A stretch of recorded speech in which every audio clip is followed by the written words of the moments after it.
Hanggang Lunes na lang si Congressman Zaldico para umuwi ng bansa.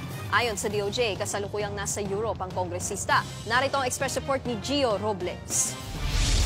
May impormasyon na raw ang Department of Justice kung nasaan si Ako Bicol Representative Zaldico na iniuugnay sa anomalya sa flood control projects at budget insertions. As a European, Spain or France, a lot of text messages are coming in that he's in France. Hihiling ng Blue Notice ang DOJ sa Interpol para ma-monitor ang lokasyon at aktibidad ni Ko. May hanggang September 29 si Ko para umuwi. Yan ay matapos bawiin ng Kamara ang travel authority niya para sa pagpapagamot daw sa Amerika.